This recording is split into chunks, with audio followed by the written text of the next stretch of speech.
안녕하세요. 2025년 6월 28일 한 주간의 태국 뉴스입니다. 태국의 최연소 총리 타퐁탄 신나와트라가 총리직 유지의 위기를 맞고 있습니다. 시위, 헌법 위반 혐의, 연립 붕괴 조짐 캄보디아와의 국경 분쟁이 겹치면서 전국 불안이 가중되고 있습니다. 그녀는 전 총리 탁신 신나와트라의 딸로 2023년 귀국한 아버지의 영향으로 연립 정부를 구성했지만 최근 훈센 전 캄보디아 총리와의 통화 유출로 논란이 커졌습니다. 해당 통화에서 태국군을 상대로 표현한 부분이 문제되며 왕당파와 일부 친탁 신계 인사가 공동 시위를 예고 이례적 정치 연합이 형성되고 있습니다. 헌법재판소는 그녀의 윤리 위반 여부를 심리 예정이며 태국 반부패위도 조사에 착수했습니다. 동시에 연립 2당인 부미자이타이당이 탈퇴, 내각은 불안정해졌고 아누틴 대표는 총리 불신임안을 추진하고 있습니다. 외교적으로는 캄보디아와의 국경 마찰이 군사적 긴장으로 확대되며 국경 폐쇄와 군 배치가 이루어졌습니다. 타퐁탄 총리가 사퇴하거나 직무가 정지되면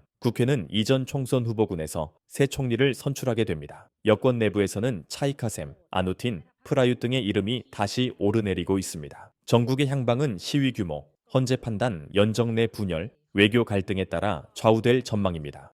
태국 후아인에서 인터폴이 수배 중이던 핀란드 국적의 범죄자 다니엘 카르보넨이 체포됐습니다. 카르보넨은 노르웨이에서 발생한 2014년 잔혹한 살인 사건을 포함해 마약 제조와 유통, 국경 간 밀수 등 중범죄 혐의를 받고 있는 인물입니다. 태국 이민국 제3국은 수개월간 은밀히 그를 추적했고 경찰관들이 피트니스 트레이너로 위장해 그가 자주 다니던 헬스장에서 신분을 확인한 뒤 체포에 성공했습니다. 체포 후 그의 콘도에서는 전자기기와 마약 관련 증거물들이 확보됐습니다. 현재는 노르웨이로의 인도 절차가 진행 중입니다. 이번 작전은 태국 경찰의 치밀한 위장 작전과 정보 수집의 성과로 평가되며 카르보넨의 체포로 인해 관련 범죄 조직도 추가로 드러날 가능성이 있다고 전했습니다.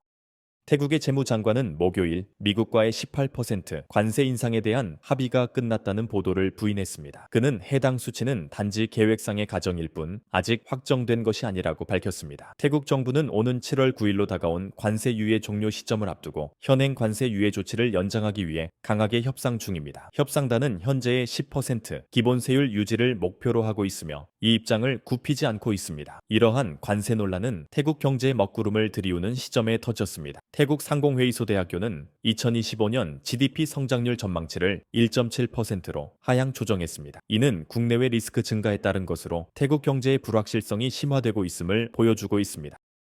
태국의 대마초 산업이 급속히 종말을 향해 가고 있습니다. 2022년 6월 태국은 아시아 최초로 대마초를 합법화하며 의료 및 산업적 활용을 허용했고 수천 개의 대마초 판매점이 생겨나며 새로운 시장이 빠르게 성장했습니다. 그러나 최근 콩겐 지역에서 경찰이 급습한 한 대마초 매장이 청소년 마약 소굴로 드러나면서 그 어두운 이면이 드러났습니다. 이 사건 직후 공중보건부 장관 솜싹 탭수티는 THC 함량이 0.2%를 넘는 모든 대마초를 다시 불법화하고 정부 유통망과 의사 처방이 있는 경우에만 제한적으로 허용하는 새 규제를 발표했습니다. 2025년 11월 11일부터는 해당 규제가 전면 시행되며 대부분의 대마초 제품과 판매점은 불법화 대상이 됩니다. 한때 자유와 경제 활력의 상징으로 여겨졌던 태국의 대마초 시장은 이처럼 규제 미비와 사회적 혼란 끝에 단속 중심 체제로 되돌아가게 되며 사실상 대마 시대의 종말을 맞고 있습니다. 라고 태국 뉴스는 전했습니다.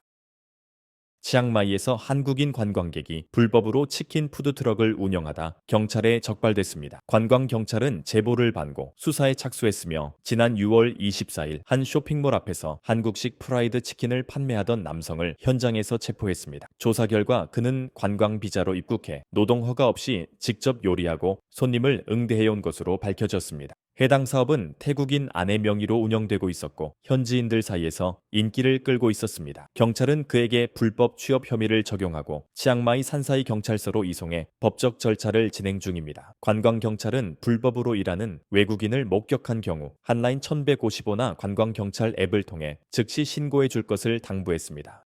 태국 푸켓에서 전해진 AIB 감염 실태 소식입니다. 2025년 2분기 기준 푸켓의 AIB 누적 등록 환자는 6,622명, 이 중 5,699명이 현재 치료 중이며 신규 감염자는 244명으로 집계됐습니다. 치료율은 86% 원엔 내돈으로 전국 목표치인 95%에는 못 미치는 수준입니다. 또한 무앙지구가 푸켓 내에서 성병 감염 사례가 가장 많은 지역으로 나타났습니다. 한편 의료진을 대상으로 한 설문조사에서는 65.7%가 HIV 감염에 대한 두려움을 갖고 있으며 절반 이상은 감염인의 출산에 부정적인 인식을 보였습니다. 지난 1년간 차별을 목격한 비율은 21.2%, 고위험군 진료 기피는 25.1%에 달해 보건의료 현장에서의 인식 개선이 필요하다는 지적이 나오고 있습니다.